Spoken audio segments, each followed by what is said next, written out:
Tonight, on Randy's old-time radio shows, we open the expense account of the man with the action-packed expense account, yours truly, Johnny Dollar.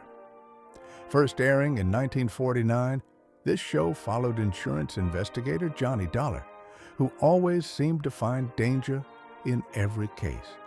What set it apart was its clever use of itemized expenses to tell the story.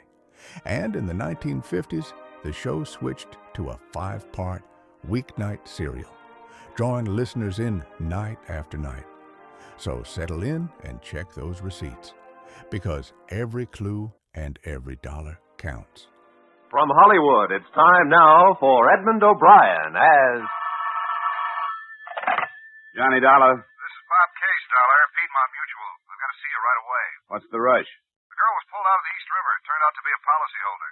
What am I, a private eye? Why don't you go to the police to find your killers? Oh, we know the killer. He's being executed right after midnight. What we want to know about is the victim.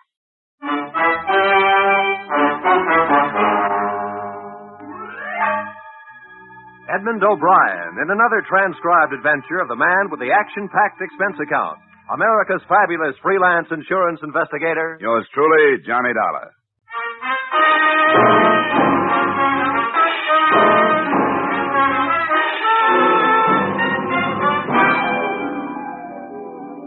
Expense account submitted by Special Investigator Johnny Dollar to Home Office Piedmont Mutual Life Insurance Company, Hartford, Connecticut.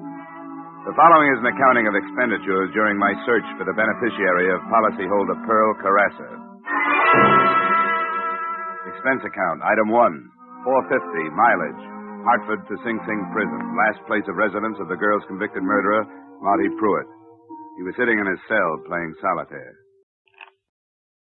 Hey, what time is it? About 11, Marty. An hour more. How much you say the policy was for? $5,000. 5,000. That's funny. Just what I got paid for the job. Who'd she leave it to, the old lady? Yeah. Yeah, I knew she would. You know where I can find the beneficiary? Beneficiary. You didn't know the beneficiary, did you? Never had the pleasure. If you'd known her, you wouldn't be looking for her. Mrs. Carrassa's virtues are none of my business, Marty. The company has $5,000, and I've got to help them get rid of it. What good are you doing yourself by not telling me where she is, if you know? What time is it now? A little after 11. Boy, did that money look good. You know all the things you can do with $5,000? This girl back home. I was going to get married. Nah. I wasn't going to get married. I'd have put it in roulette like all them other times. You never did say who hired you. Nah, that's right. I never did. Marty, I know you've been through this before, but you got to admit it's a good point. You're going to die, and the real murderer is getting off free. Does that make sense to you? What's your business, mister? Insurance. Stick to it. I think I will. You know what I'd do if I was you? I'd take that $5,000 and put it in flowers. Thanks, anyway. Hey, Dollar, let me give you some last-minute advice. Leave it alone. It's the most unnatural mess you ever got yourself into in all your life.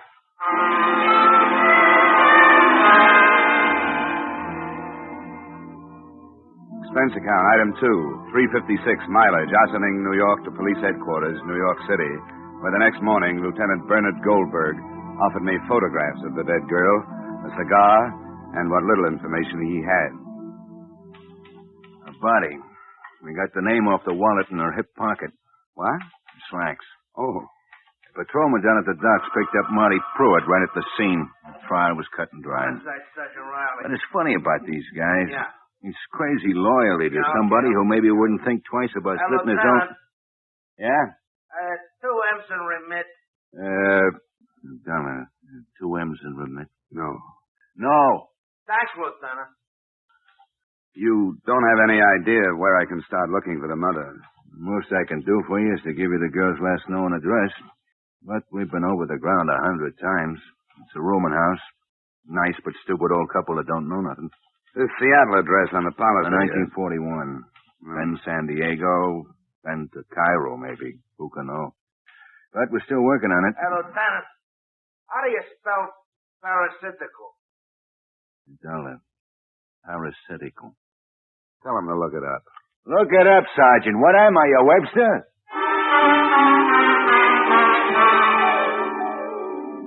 Expense account, item 3, $1.50 cab fare to a stack of dirty bricks in the Lower East Side.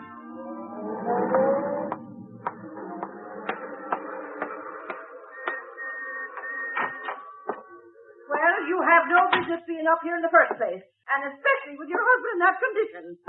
Looking for somebody, mister? Yeah, the manager.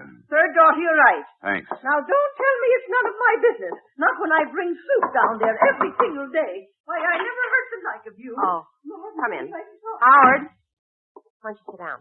Thanks. You the manager? I am the manager. Howard's the manager. Well, my name is Johnny Dollar. I'm with the It's all right. We don't ask for references, do we, Howard? Except under special circumstances. I'm afraid you misunderstand. I'm not looking for an apartment. I'm an investigator with an insurance company, and I'd like to ask you a few questions. We never had a fire in this building. That was next door. They keep rubbish in the basement. The company's warned them time and time again. Never does any good. I'd like some information about a girl who I understand was a tenant here. A Miss Pearl Carrasa. The police were already here, Mr. Dollar. 4 times. Lieutenant Goldberg thanked us for our cooperation. She was such a nice girl. Quiet. Home-like. And generous. Oh, yes, terribly. How long was she with you? How long was it, Howard? Just 2 weeks. Just 2 weeks. But we got to know her so well. She was such a lonely girl. She used to come down after dinner sometimes and talk about music and all the places she'd been. Well, where'd she come from originally? She never said, but she'd been everywhere. In Florida. Everywhere. Did she have any visitors? Oh, no. I know. One of the first things she told us was no visitors. Anybody asked for her, she wasn't home. Such a lonely girl. So pretty, too. You think she'd have boyfriends? No, Mr. Dollar, no visitors.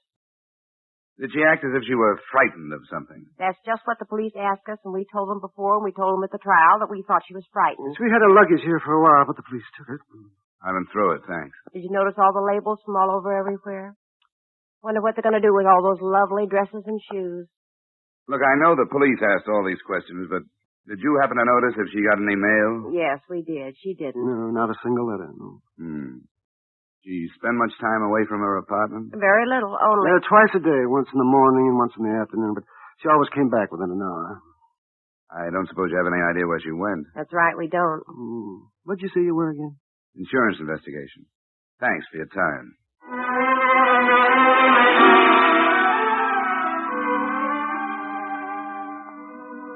Expense account, item 4, $50 in cab fares. It took me the rest of that day and half of the next visiting neighborhood postal substations.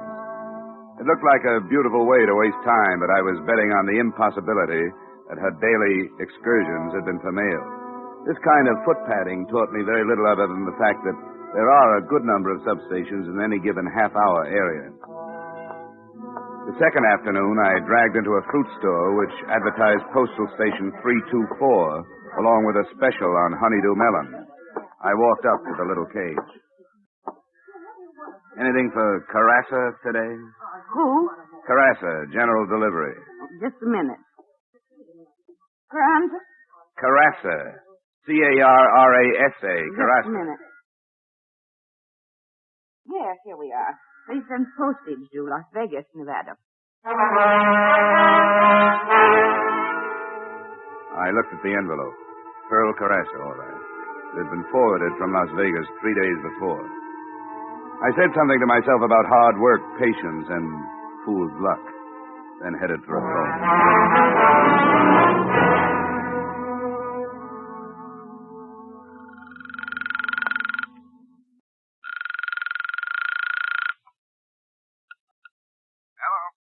This is Dollar, Bob. On the Carrasa thing, I'm still cold on the beneficiary, but we've got the girl traced as far as Las Vegas. Well, that's a long haul for a $5,000 policy.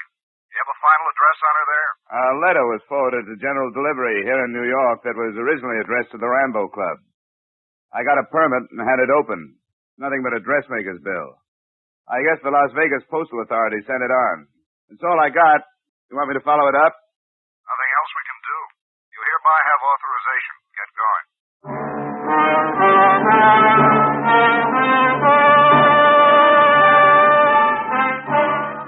Expense account, item 6, $200 air travel and expenses to Las Vegas, Nevada. Specifically, the Rambo Club.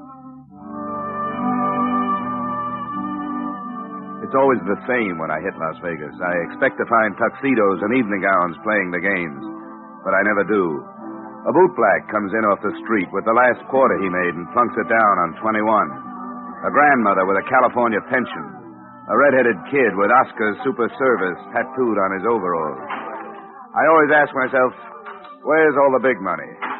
The answer is they're getting rid of it in the back room. Jackpot on the nickel one. How do you like that? Oh, boy. Come on. I told my relief I had to go powder my nose. What I really wanted was a drink. Fly, real fly. Is this taken? No, sit down. Thank you. What do you have, mister? A good bourbon, soda. Oh, thanks for your confidence in me. I'll fix you up. You worked here long? Have I? You like Nevada? What's your hometown? Las Vegas, Arrowhead in the summer. Yeah, I guess you know a lot of people here, huh? By sight, mostly. Very few by name. Everybody's a stranger. Say, maybe you know a friend of mine. I went to school with her. What was her name again? Carrasa. Pearl Carrasa. Save me my drink, Eddie. I gotta get back to work. Take it easy, mister. Best bourbon in the house. Thanks. That's $1.50. This is a real clip joint. Yeah, I can see. Yeah. Thanks. Say, wait a second. Do you know where I can find Mrs. Henrietta Carrasa? She's the mother of a girl that used to hang around here, Pearl. Well? Yeah. I think I can help you. Harry, take over. Here's your $1.50. Come on. Oh, I'm sure going to win it this time. I'll tell you, boy. Wait a minute.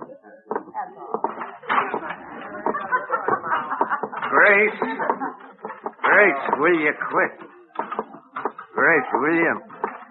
Will you quit, Grace? Grace, I'm telling you, quit. Listen to me, Grace. Will you quit? Grace, quit! Shut up! The stairway led to the mezzanine. I followed the bartender along the thickly carpeted hall to a door labeled Peter Barron. My benefactor knocked, a shadow loomed on the frosted glass, and just like that, there he was. A long red gash of a scar ran across the left side of his face, twisting it into a humorless smile. The barkeep was dismissed with a nod. We sat down. Cigar? Thanks, no. What can I do for you? I'm looking for a Mrs. Henrietta Carrasa. Why? I got business with her. What kind of business? Insurance? She don't need no insurance. Where can I find her? She don't need no insurance. Well, thanks anyhow. Sit down. What for? You see this mark across my face? You know how I got this? Asking foolish questions and not giving the right answers.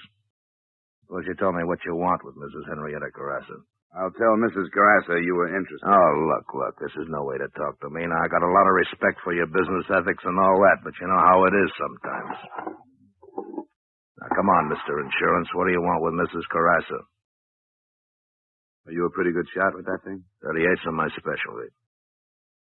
In that case, I've got a check. What kind of a check? A $5,000 kind of a check. From whom? A daughter. Pearl? Pearl. She left her mother $5,000. How did you trace Pearl to Las Vegas? Never mind. You know what you look like to me? You look like a city official. It's the pinstripe. Now, how do I find Mrs. Carrasa? It's very simple. Mike, this is Mr. What's your name, Insurance? Dollar, Johnny. Take Mr. Dollar to see Mrs. Henrietta Carrasa. Treat him gentle. He's got some money for her.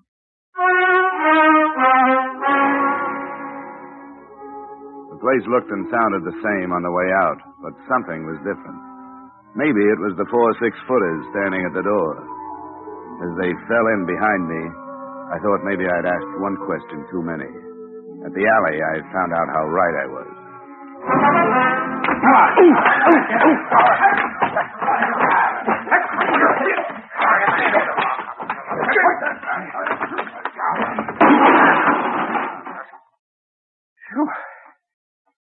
He was a tough one. Would have been easier to slip him a Mickey.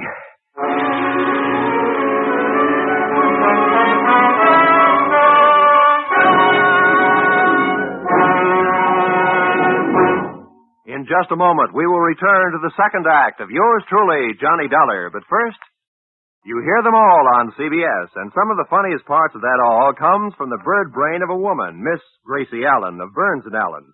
Top troopers on the American stage for years, top radio stars after that. George and Gracie are now playing a big part in CBS's great Wednesday night lineup. Bing Crosby, Groucho Marx, George and Gracie, and Dr. Christian. Join George Burns and Gracie Allen this Wednesday night on most of these same CBS stations. And now with our star, Edmund O'Brien, we return to the second act of Yours Truly, Johnny Dollar.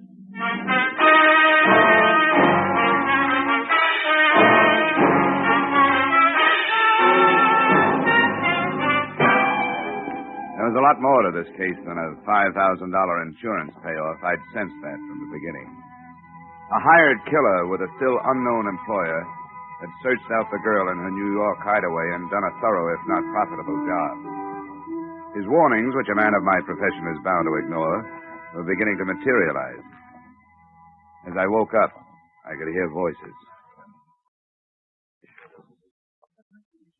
Should have brought another wallet with him and left at the hotel. Took him in the alley and Joe and Harry. Oh, wait a minute. Wait a minute. I think he's waking up. Hold his head. Okay. You ought to get a doctor for him, maybe. Nah, doctor. He looks terrible. Dollar. Dollar, can you hear me? Dollar. Huh? Where you from? Yeah, what's this insurance stuff? Who you really working for? Is it the New York Police Department? Where did you get these cards in your wallet? Come on, Dollar. Answer me, Dollar. Give me some water. Get him some water. Get some water, Joe. Now, sit up. Come on, sit up. Here, I'll help you. There. All right. All right, now what's the idea? That's what we'd like to know. Where do you know Pearl Carrasa from? Oh, that name. Come on. I'm looking for her mother. What do you want with her mother? She left an insurance policy. Girl, $5,000. Here's the water. Thanks.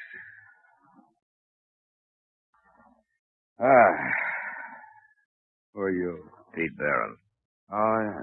Yeah, the face is familiar. You mustn't be bitter, Dollar. Why? Why questions? Look, I'm just a working man. It's so simple. There's a company in Hartford, an insurance company. They sold a policy. The girl aboard is dead. Policy is for $5,000. The money goes to her mother. All I want to know is, where is mother?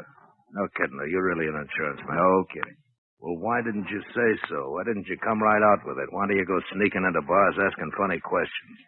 Mister, do you know a Mrs. Henrietta Carrasa?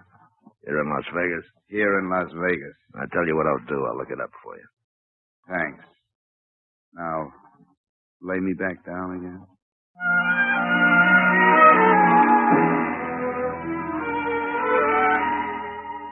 Expense account, item 7. $20, doctor bills. Nothing serious, but I couldn't go out in the street looking like that. I stayed in my hotel room for 2 days until the swelling went down. On the third morning, I had a visitor. It was the girl who gave me the brush-off in Rambo's bar. She had an overnight bag with her. There was a label, Bloomington, Indiana. You're in trouble, you know that? 3 days ago, that information would have done me some good. I'm in real trouble. You don't think Pete Barron let you out of there because he believed your story. No more than you think you weren't followed here. I know. She'd never come here. But Pearl, get a message to her, will you? Tell her never to show up here again. She won't. What do you mean she won't? She's dead. I got to her. You know why? I gotta get out of here. Wait a minute. Why did Pete Barron hire Pruitt to kill her? Let me go. I gotta get out of here. He came up here for a purpose. Yeah, but I didn't know she was dead. You're going to let him get away with it? It's narcotics. The gambling place is up front. They fly it up from Mexico at night and get out by morning. Pearl found out about it, and that's why they did it. Does Barron know Pearl told you all this? I don't think so, but I'm not taking any chances. I got a bus ticket. It leaves from across the street. I only got a minute. Good luck, honey. As she left, I went to the window and watched her leave the hotel and cross the street. A nice girl, I thought. And I wondered how she got mixed up with Barron's crowd. The bus door opened, and she put one foot on the step. She crumpled to the sidewalk. The little overnight bag tumbled into the gutter. I got downstairs just ahead of the deputy sheriff, just after the bus had left. The people were still standing around. She was a nice kid. You knew her? Not for long. Did you see this happen? Yeah. Step over here for a second, will you, please?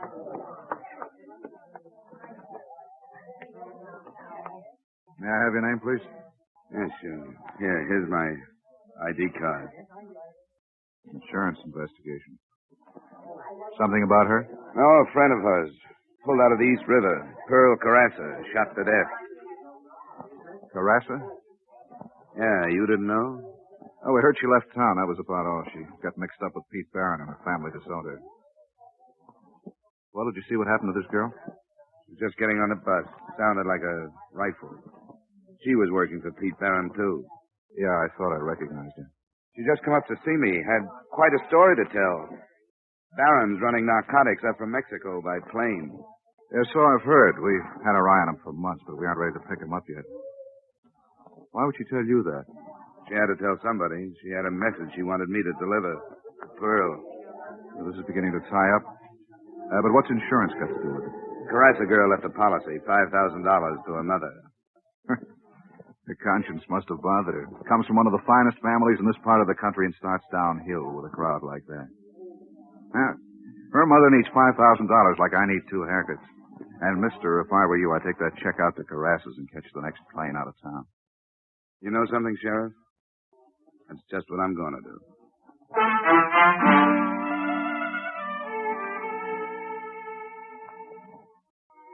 And that's just what I tried to do. Expense account item 8, 50 cents cab fare to the Carrasa estate on Juniper Drive.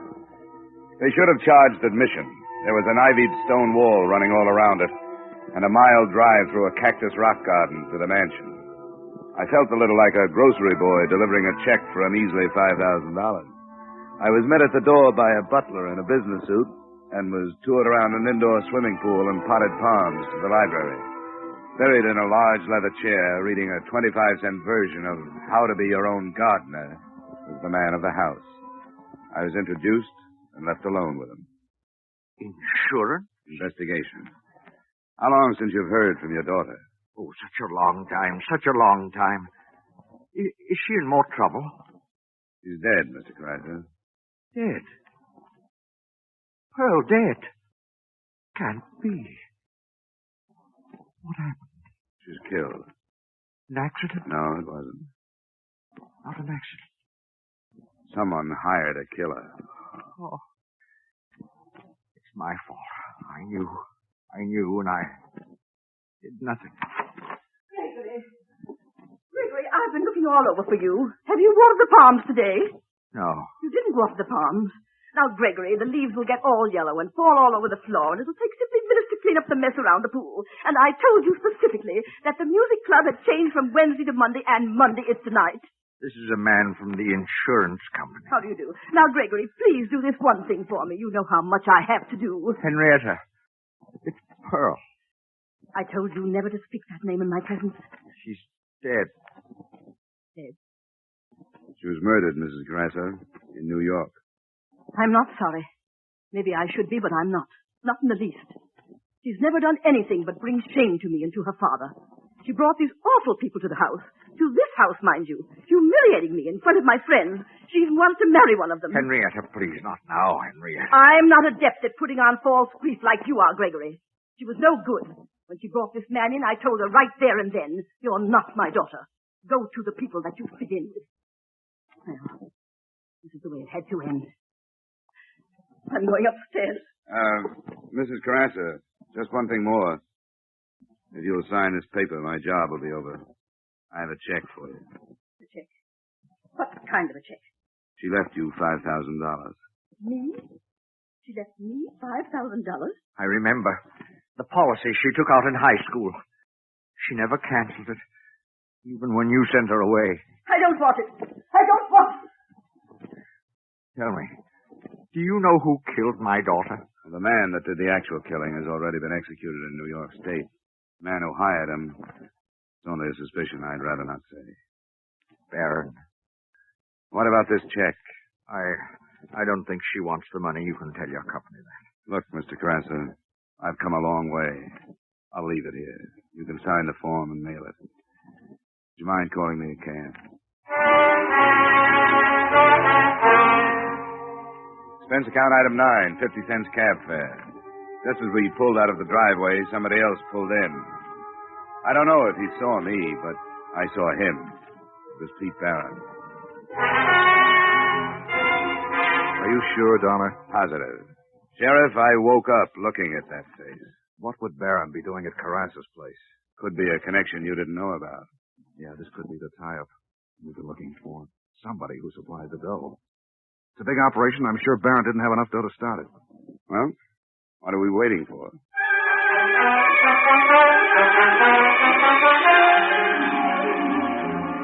I rode down with the sheriff. We bypassed the butler by taking him into custody. We heard voices coming from the library and stopped outside the door. I had to do it. He threatened to go to the police. She may have been your daughter, but she wasn't mine. Why did you tell her? I didn't. She found out. She knew about us? Sure, she knew about you. She knew about everything. She would have turned you and your wife in a long time ago if you hadn't been her parents, but she was willing to turn me in, and I did what I had to. Wasn't my idea, you coming into this thing, but now that you're in it, you gotta learn that things like this happen. Yes. And things like this happen, too. Come on. Drop it, Carrasa. And look who's here. Hello, Mrs. Carrasa. Let's go, Carrasa. No, wait. I want you to know about this woman. I want you to know what she is. All respectability and shine. Chamber music and non-objective paintings in high society. And where did the money come from, Henrietta? From narcotics. From the same people you hated so much. Gregory, stop I had a tile business before the war, but it wasn't good enough for her. She wanted this place, Italian marble, tapestries. She met Barron in back rooms and arranged to have me buy into his gambling casino. That was the first thing. Don't you dare put the blame on me. Whose idea was it to have the narcotics flown in? How many times did I beg you to stop? You never listened to me. You couldn't keep from impressing the ladies and gentlemen. And when Pearl wanted to marry a decent young man, you insulted him right out of this house. This is the woman who sent her daughter away because her friends were not good enough. I don't think you need me anymore, Sheriff. I'll just take that check and go home.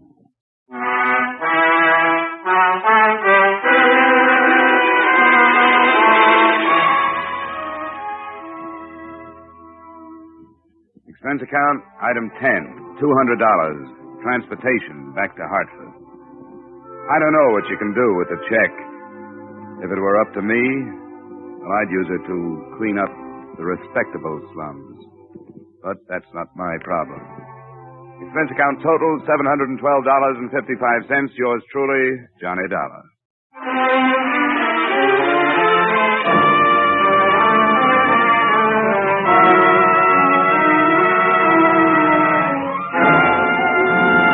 Yours truly, Johnny Dollar, stars Edmund O'Brien in the title role and is written by Gil Dowd and David Ellis, with music composed and conducted by Leith Stevens.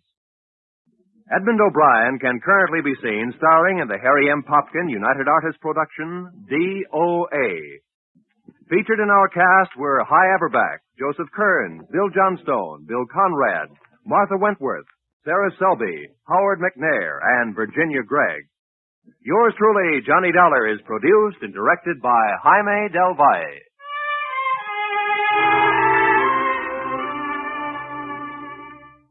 Join us again next week at this same time when, from Hollywood, Edmund O'Brien returns in another transcribed adventure of Yours truly, Johnny Dollar.